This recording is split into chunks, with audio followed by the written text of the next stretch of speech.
bilmediğimiz birçok şeyi öğrenmeyi, bilmediğimiz birçok şeyi dinlemeye geldik. Bugün belki salonda gördüğünüz birçok şey yabancı. Kudüs neresi? Mescid-i Aksa neresi? Kudüs'e daha önce giden var mı? Çok az. Yani Kudüs'ü bilmiyoruz. Doğru mu? Türkiye Gençlik Vakfı'nı daha önce duyan var mı? Salonun %50'sinden fazlası bunu bilmiyor. Onun harici olan okullarınızda kurulmuş olan medeniyet ve düşünce kulüplerinden haberdar olan kaç kişiyiz? Tamam, bugün sadece medeniyet ve düşünceden ibaret olmadığımızı, bir Türkiye Gençlik Vakfı'nın olduğunu ve buranın ne işe yaradığını öğreneceğiz. TÜGVA ismi. TÜGVA sayesinde sağ olsun hocamızın da destekleriyle bugün Kudüs'ün aslında neresi olduğu, Mescid-i Aksa'nın ne olduğu bu konu hakkında hocamızı dinleyeceğiz. Öncelikle vakfımızın tanıtımından başlayayım. Arkadaşlar ben Buğra Ayan, Zeytinburnu Türkiye Gençlik Vakfı ilçe temsilcisiyim. Türkiye Gençlik Vakfı Milli Eğitim Müdürlüğü ile bir protokol imzalayarak okullarımızda medeniyet ve düşünce kulüplerini kurduk. Biz de kendi ilçemizde bunu uyarlayarak milli eğitimle haberleştik, iletişim haline geçtik ve bütün okullarımızda medeniyet ve düşünce kulüplerini kurduk.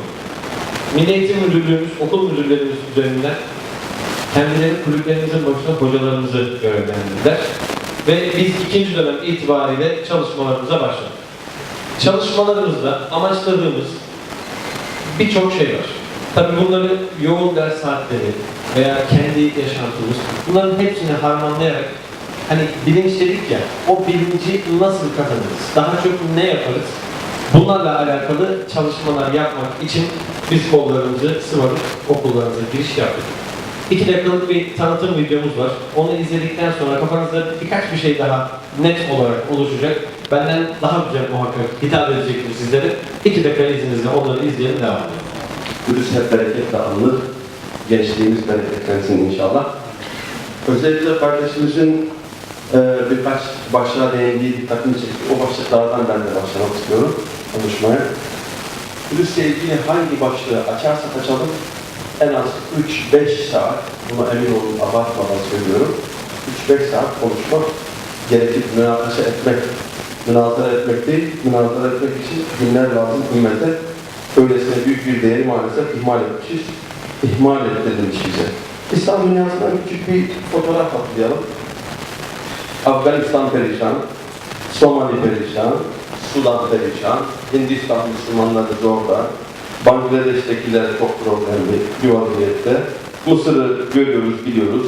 Irak'ın hali maalesef işler acısı. Suriye'yi görüyoruz. Filistin 100 yıldan beri acı çekiyor.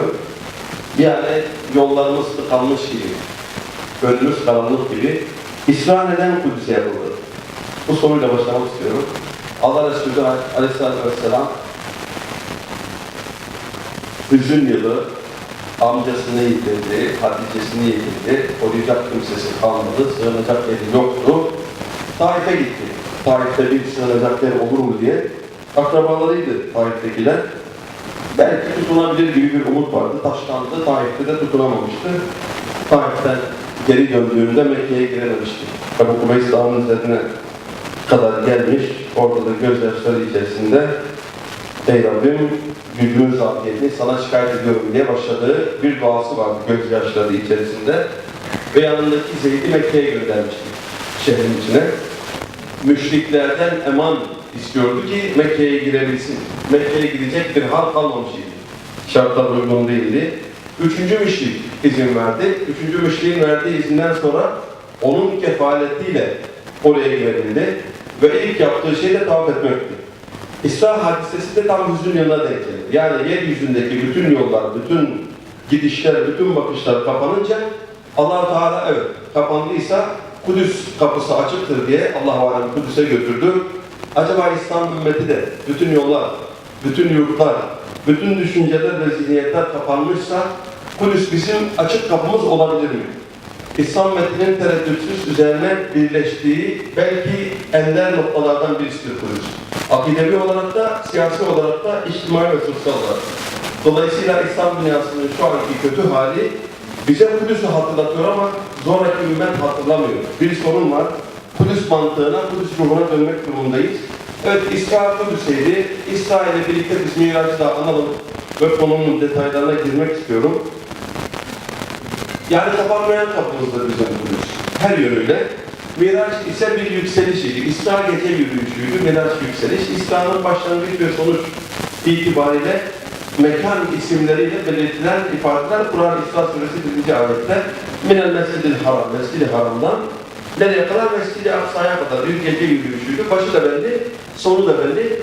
Miraç ise daha çok detaylarını hadislerde bulduğumuz Necm Suresi'ndeki bazı ayetlerin yorumlanmasıyla detaylı bir şekilde anlatılan göklere yönelik bir yürüyüş, bir seyahat diyelim, bir tecrübe diyelim biz buna. Onu da şöyle anlamakta fayda var. Evet, Miraç'ın bize ne faydası var? Miraç'ın bize şu faydası var. Bir ara, bu ara şunu da hatırlayalım. İsra hadisesi ile namaz özdeştir. Kudüs namaz şehridir. Namazın farz kılınmışlığı, Âmen-i Resulü'nün son ayetleri, bunlar bir araya getirildiğinde Kudüs'ten bağımsız bir şekilde düşünülemiyor. Miraç ve Kudüs. Peygamber Efendimiz der ki, namaz müminin miracıdır. Evet, o miraç Resulullah'a ait bir şeydi. Oysa bize bir miraç var. Miracımız da namazımıza bağlanmış. Namaz da Kudüs'le özdeşti. Dolayısıyla biz miracı kendi hayatımıza almadığımız, alıntılamadığımız müddetçe, yani bilmek, öğrenmek, idrak etmek çok işe yaramıyor. Yaramadığını da görüyoruz. İdrak etmekten öte amel etme noktasına getirmediğimiz müddetçe biz bir diğerleri keşfedebilmiş hükmüne gelmeyeceğiz. Biz çıta atlayamayacağız. Biz anaokulundan ilkokula veya ilkokuldan ortaokula veya üniversite veya öğretim görevliliğine yükselemeyeceğiz. Miraç bize de namaz müminin miracıydı ya. Eğer bizi yanlıştan iyiye, kötülükten hayra, ataletten çalışmışlığa, uykudan ayağa kalkmaya götürmüyorsa namazlarımız, demek ki biz miracı idrak edemedik ve yaşamadık gibi anlamakta fayda var. Kudüs bizim için nedir? Kardeşimizin söylediği şeylere özellikle hemen not aldım, bir cevap diye değil de bazı idrak noktalarımızı açalım diye istiyorum. Kudüs, İslam ümmetinin kıyam yeri. Mekke ve Medine bizim rükû ve secdemizdir. Mekke ve Medine'ye gittiğimiz zaman iki büklüm oluruz. Rahmetten, mağfiretten ıslanırız. Secdeye kapatırız. Bizim rükû ve secde ortamımız burası.